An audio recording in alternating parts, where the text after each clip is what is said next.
আচ্ছা, একটা প্রশ্ন আপনাদের যদি করি যে আপনি কি খাবেন বা না খাবেন সেটা কার উপর নির্ভর করবে? ছোট ছোট বাচ্চাদেরকে তাদের মা বাবারা জোর করে ফিট করায়, এই খা খা, সেটা প্রয়োজন আছে। কারণ দেখবেন একদম সদ্যজাত শিশু যারা মাতৃক্রোড়ে থাকে বা মাতৃদুগ্ধ খায় বা তারপর ফিডিং বটল যাই হোক না কেন, তারা কিন্তু খিদে পেলে কাঁদবে, অর্থাৎ তারা সিগন্যাল দেয় তার মার কাছে যে আমার খিদে পেয়েছে, অর্থাৎ সেই বোধ শক্তিটা তার আছে। কিন্তু যত ধীরে ধীরে বড় হতে থাকে তার মধ্যে নানান রকম বায়নাক্কা তৈরি হয়, এটা খাবো ওটা খাবো না, পটেটো চিপস খাবো, কোল্ড ড্রিঙ্কস খাবো। সেইটা যেটা আনহেলদি সেটা নিশ্চয়ই বাবা খাওয়াবেন না, বা প্রচুর পরিমাণে যদি চকলেট খাওয়ানো শুরু হয়। কিন্তু ঠিক আছে, ডাক্তাররা তো বলেছেন যে বাচ্চাদেরকে সব রকম খাবার দেবেন, কিন্তু বুঝে দেবেন। এখন আপনি যদি একটি সুস্থ মানুষ হন, আচ্ছা বাচ্চাদের কথাটাই বলি, বাচ্চাদেরকে আমি আগেও একটা জায়গায় বলেছিলাম যে টিফিনের যে ব্যাপারটা থাকে, টিফিনের ব্যাপারটাতে রুটি তরকারি তারা দিতেই পারে, কিন্তু যা চালু হয়ে গেছে সেটা তো এখন আর নতুন করে বলার কিছু নেই। আমাদের খাওয়ার ব্যাপারটা যেটা থাকে মানে বয়স্ক মানুষদের, তাই নিয়ে কিন্তু আজকের চেনা চিত্র অজানা গল্প। যদিও বললাম চেনা চিত্র অজানা গল্প, কিন্তু আমি জানি যে এটা আপনারা প্রত্যেকেই জানেন, কিন্তু কতগুলো জায়গা কতগুলো ব্যাপারে খুব প্রতিবাদ করতে হয়। ভারতবর্ষের বুকে অধিকাংশ স্টেট সেখানে নিরামিষাশী বেশি। যেমন ধরা যাক আমাদের পাশে বিহারে কিন্তু আমিষাশী, অলমোস্ট নিরামিষাশীও আছে যারা ব্রাহ্মণ।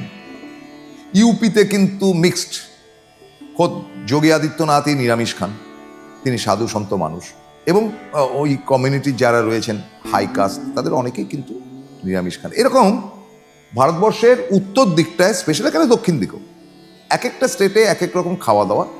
কিন্তু যেটা আমি খুব দৃঢ়ভাবে বলবো, পশ্চিমবঙ্গ, পার্ট অফ বিহার, ঝাড়খণ্ড, আসাম থেকে শুরু করে মিজোরাম থেকে ত্রিপুরা অব্দি সবটা জায়গায় হচ্ছে কি একদম স্ট্রং আমিষাশী, যেটা গোয়াতেও বটে। কেন আমিষাশী? আমরা এইভাবেই বড় হয়েছি, আমাদের আবহাওয়ার সঙ্গে আমাদের টেস্ট কিন্তু তৈরি হয়েছে। নিরামিষ খেতেই হবে এরকম কোনো বাধ্যতামূলক নেই, আবার নিরামিষ খাওয়া মহাপাপ এমনটাও ঠিক না। যারা নিরামিষ খেতে চান তারা খেতেই পারে। দেখুন, আমি জানি যে রাজপুতরা একটা সময় কিন্তু বলি দিত এবং বলি দিয়ে সে তার মাংস খেত, কিন্তু আজকের দিনে রাজস্থানে কিন্তু প্রায় 90%, মোর দ্যান দ্যাট, তারা কিন্তু নিরামিষাশী। গুজরাটে তো বোধহয় 100% নিরামিষাশী। গুজরাটিরা বোধহয় সম্ভবত, এখন কেউ যদি জোর করে খেয়ে থাকেন আলাদা কথা, তারা মোটামুটি মারোয়ারি কমিউনিটি যেটা, তারা কিন্তু কোনো একটা স্টেটের পার্টিকুলার না, রাজস্থানের মারোয়ার থেকে উঠে আসে। এই মারোয়ারিজ কিন্তু আজকে পশ্চিমবঙ্গের বিস্তীর্ণ জায়গা দখল করে রেখেছে। সে রাখতে পারেন, সেটা আমরা রাখতে পারিনি বলে তারা দখল করছেন, আলাদা কথা। এইবারে যে খবরগুলো পাই আমরা মাঝে মাঝে, কার ফ্রিজে কোন মাংস রয়েছে, কে কি খাবে না খাবে, সেগুলো ডিসাইড করে দেওয়ার জন্য কোনো রাজনৈতিক দল বা কোনো কি বলা যায়, কোনো প্রশাসনিক জায়গা থেকে কেউ একেবারে অর্ডার বা কমান্ড করতে পারে না। সেটার থেকে অপরাধ কিছু হতে পারে, এবং অপরাধ তো বটেই, ক্ষমাহীন অপরাধ। আমি শুনেছি এরকম খাওয়া দাওয়া নিয়ে নাকি নানান রকম ব্যাপার, এমনকি খুন জখমও হয়েছে। প্রত্যেকটা ব্যাপার কিন্তু আজকের চেনা চিত্র থেকে আমরা প্রতিবাদ করছি।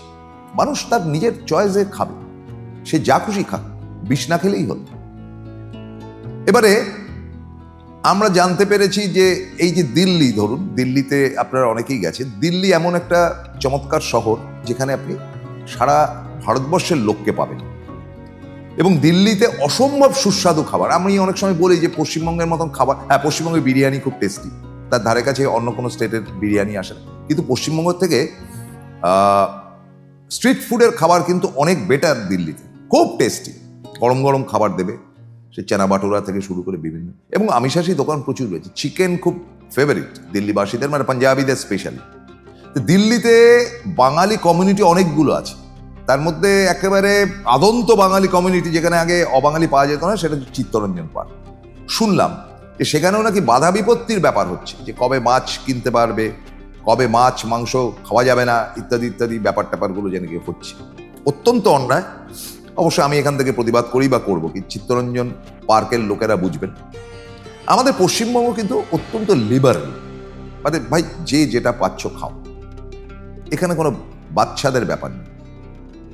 আমরা কি খাই, ধরুন আমরা বাঙালিরা ইউজুয়ালি সকালবেলা অফিস যাওয়ার পথে বলুন বা দুপুরবেলা খাওয়ার পথে বলুন, ভাত ডাল তরকারি, যার একটু পয়সা আছে মাছের ঝোল, কারণ মাছের যা দাম হয়েছে মারাত্মক, কিংবা একটু ডিমের ঝোল এক আধ দিন।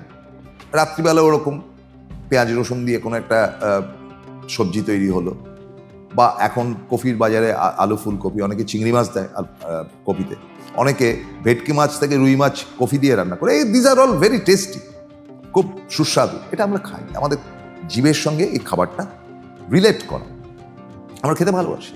এবং আপনি দেখবেন যে আজ থেকে ধরুন 20-30 বছর আগে কলকাতা শহরে নানান রকম যে খাবার দোকান ছিল, তাতে উড়িয়া হোটেলের খুব নাম ছিল।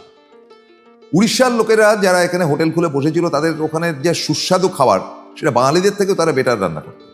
সেই উড়িয়া হোটেলে কিন্তু মাছের ঝোল ভাত, মাছের মাথা দিয়ে একটা তরকারি, অনেকে তরকারি ভাত ডাল খেত, কিন্তু সেই তরকারিটা কিন্তু আমিষ, অ্যাবসলিউটলি ভারী সুস্বাদু, আমি খেয়েছি।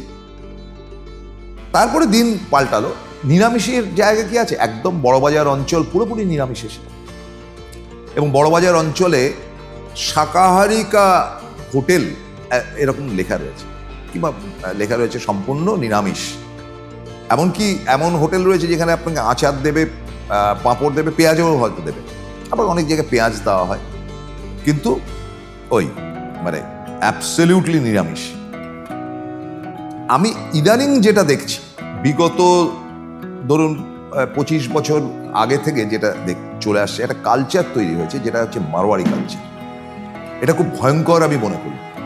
এলাকার পর এলাকা, ধরুন দমদম বড়ানগর থেকে শুরু করে টালিগঞ্জ বালিগঞ্জ, সর্বত্র মারোয়াড়িজে ভর্তি হয়ে রয়েছে, এবং এমন ভাবে তারা এখানে আসা শুরু করেছে যে বলছে না ঘুষপেটিয়া অমুক তমুক, আমি ঘুষপেটিয়া বলছি না, মানে মারোয়াড়ি কমিউনিটি বোধহয় সবটাই চলে এসছে পশ্চিমবঙ্গে।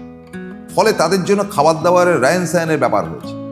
এই তো আপনারা দেখবেন বাঙ্গুর এভিনিউর পাশে ইএমসি বলে একটা বিশাল ফ্যাক্টরি ছিল কমলনাথ, সেখানে এখন হাউজিং কমপ্লেক্স হয়েছে এবং মারোয়াড়ি কমিউনিটি, সেখানে মাছ ফাছ ঢুকতে দেওয়া হয়।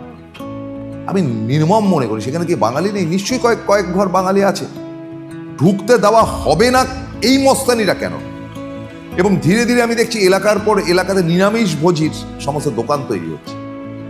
আমি খারাপ বলছি না, আমার কথাটা হচ্ছে যে আমিষটাকে ধীরে ধীরে কি তাহলে তুলে দেওয়ার চেষ্টা করা হচ্ছে, যে আমিষ বাঙালির অত্যন্ত প্রিয়, মাছের ঝোল ভাত, কি চিকেন খাবো, কি বিরিয়ানি খাবো ভাই আমি মোগলাই দোকান থেকে বা মুসলিম দোকান থেকে। তো সেখানে যদি আজকে ধীরে ধীরে ধীরে ধীরে এই সংস্কৃতিটা আসে, এবং আমি মারোয়াড়িদের মধ্যে একটা অদ্ভুত সাইকোলজি দেখেছি, তারা কোনো বাঙালির খাবার দোকান থেকে কিচ্ছু খাবে না, হোটেলে তো নাই, ছেড়ে দিন, এমনকি এই যে চা ঘুগনি টুগনি, সেখানে চাও পর্যন্ত খায় না। তাদের ধারণা বোধহয় চায়ের মধ্যে আমিষের চামচ দিয়ে রান্না হয়। কি ভুলভাল চিন্তা করুন। শুধু তাই নয়, আমাদের যে মুদির দোকান, যেখান থেকে আমাদের শুকনো খাবারটা আমরা নিই, সেখানেও কিন্তু মারোয়াড়িরা কেনে না, তাদের জন্য আলাদা দোকান, তারা বড়বাজার থেকে কিনে নিয়ে আসে। ছোট ফ্যামিলি হয়তো 3 জন থাকে, তবু পাড়া থেকে কিনবে। এমনকি ওষুধের দোকান, যে ওষুধ আমাদের প্রয়োজনে খেতে হয়, সেই ওষুধের দোকানটিও পর্যন্ত মারোয়াড়িরা তাদের নিজেদের এলাকা থেকে কিনে আনে, পাড়ার মারোয়াড়িদের দোকান, পাড়ার বাঙালির দোকান থেকে কেনে না। এক অভূতপূর্ব সংস্কৃতি ঢুকে আসছে খাওয়া দাওয়ার মধ্যে। এই মারোয়াড়ি কালচার, আমি তাদেরকে খাটো করছি না, তারা আমাদের রাজ্যে কেন ভারতবর্ষের যে কোনো প্রান্তে যে কেউ থাকতে পারে, কিন্তু তাদের সংস্কৃতিটা যেভাবে ইনজেক্টেড হচ্ছে আমাদের মধ্যে, সেটার আমি তীব্র প্রতিবাদ করছি। এই বিষয়ে অবশ্যই রাজ্যের প্রশাসনের নজর দেওয়া উচিত, এবং তারা তো বলতে পারে না আচ্ছা এখানে নিরামিষে কোনো হোটেল দেবে না। আপনারা জানেন বাঙ্গুর এভিনিউয়ের মতন একটি জায়গা বা লেক টাউনের ভেতরে যান, পরপর ভুজিয়াওয়ালাদের দোকান, এবং সেখানে রোল টোল বিক্রি হতো, এগ রোল ইত্যাদি বিক্রি, সব তুলে দিয়েছে। তুলে দেবে কেন? কেন তুলে উঠে যাবে তারা? ফলে বাঙালি নিজের জীবের লাম্পট্য যেটা ছিল, সেটাকে ভুলতে বসেছে। আগামী দিন হিন্দাংলা হয়ে যাবে না তো এই বাংলাটা, মানে হিন্দি ভাষী এবং মারোয়াড়ি ভাষীদের আন্ডারে চলে যাবে না তো? এটা কিন্তু প্রতিবাদী আমাদের এই চেনা চিত্র, অজানা গল্পের একটা অংশ। ভেবে দেখুন, ভাবতে শুরু করুন, ভাবার প্র্যাকটিস করুন।